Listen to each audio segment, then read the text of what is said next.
is the 1975 Husqvarna 250 CRGP VINML 00142, the actual motorcycle, ridden by Mary McGee in her legendary solo run of the 1975 Baja 500. Not a tribute, not a recreation, the real thing.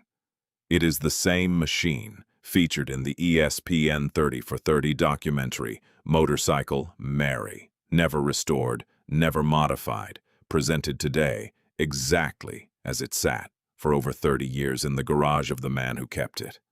The tank still carries her name on both sides, hand-painted in the original lettering, Mary McGee, Wheelsport, Portland, Oregon. The original number 351 race plate is still on the right side. The sponsor stickers, Gumount, Yokohama Tires, are still on the airbox, exactly where they were the day she finished that race. The 250 CRGP was Husqvarna's factory replica of Heikki Mikkola's World Championship winning machine, a 245 cubic centimeter reed valve two-stroke with a 6-speed gearbox and suspension that was ahead of its time. This particular bike is believed to be the 142nd unit produced, making it very early in the production run. The engine turns freely and is not seized, but will need a rebuild to run. The muffler, rear fender, top of the carburetor, and lower chain guard are missing. Everything else is original and intact. A signed certificate of authenticity, documenting the seller's acquisition and ownership history, accompanies the sale, along with a bill of sale. Utah does not issue titles for off-highway vehicles manufactured before 1987. Every piece in this collection tells a story. But perhaps no piece carries more personal weight than the items that came from the man who owned this motorcycle for over 35 years. His name was Dennis Drussel.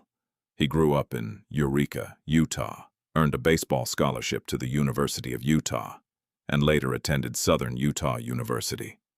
After college, motorcycles became his life, and they never stopped being his life.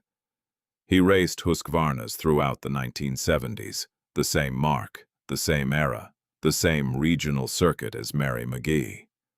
He spent years as a master mechanic at Freedom Honda, and by all accounts he was the kind of person everyone around him relied on.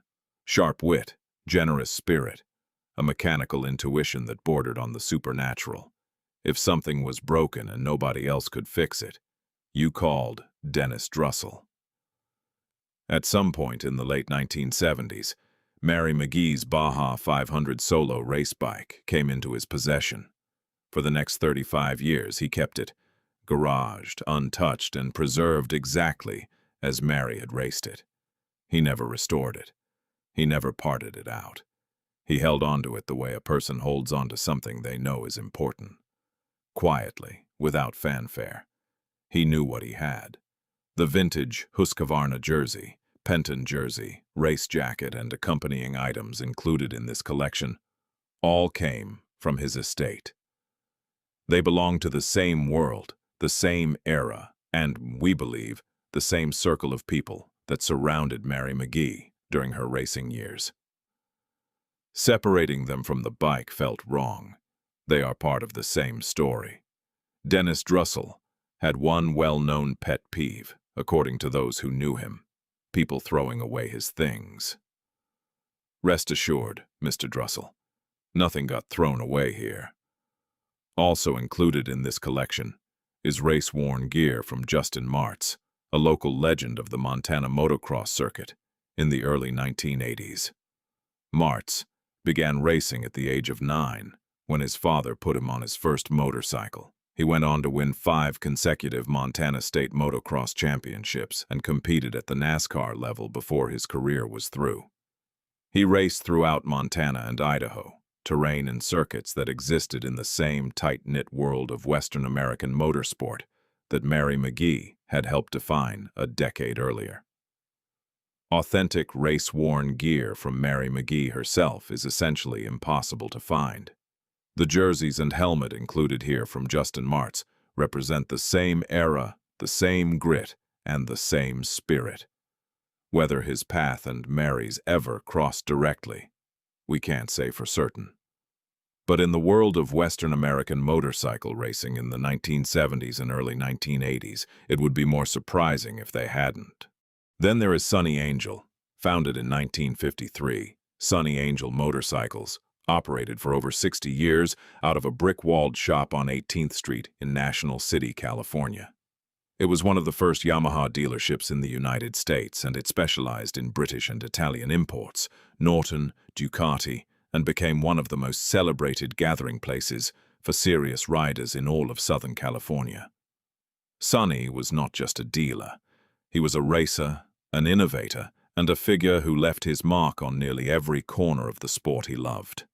In 1955, he rode his 1947 Vincent HRD Rapide to 144 miles per hour at the Bonneville Salt Flats. Then, 26 years later, in 1981, at over 50 years old, he returned to Bonneville on the exact same Vincent and went faster, on a bike that was by then 34 years old. In 1960, he persuaded Yamaha to let him race two of their early production models at the Isle of Man TT, becoming one of the first Western riders to race a Yamaha at that level, and helping establish the brand's international credibility at a critical moment in its history. Mary McGee was deeply embedded in the Southern California motorcycle world throughout her racing career. Sonny Angel was one of the most prominent figures in that same community. The likelihood that their paths crossed is high. The California motorsport circuit of the 1960s and 1970s was not a large world, and everyone serious about riding eventually found their way to the same tracks, the same shops, and the same people. The number plates, posters, programs, and flyers from Sonny Angel included here are authentic artifacts from one of the most beloved figures in vintage motorcycle history. Items of this provenance rarely come to market. Rounding out this collection are two sets of vintage sports car racing posters, 23 pieces in total, all framed and presented with protective covers. The first set of 12 represents tracks where Mary McGee was recorded as competing: Riverside, Dodger Stadium, Palm Springs, and other circuits that defined her early auto racing career. The second set of 11 represents the cars she raced: an Elva Mark I, a Jaguar, a Lotus, a Fiat Abarth, an AC Ace, a Ferrari 250, 3 Corvettes, and a Porsche 356. Research indicates these posters were printed in the 1970s by the Globe Poster Company, which reprinted a selection of its original 1950s and 1960s race designs for a client preparing to sell them. A portion of that run never left the warehouse, which is where these came from. The graphics are bold and vivid, red and black against a striking yellow background. There is age-appropriate wear along some of the border edges, but the images themselves remain sharp and vibrant. Each poster measures approximately 11 by 17 inches, presented in new 12 by 18-inch frames. Every piece in this collection existed in the same world as Mary McGee: the tracks she raced, the machines she rode, the people she knew and competed alongside.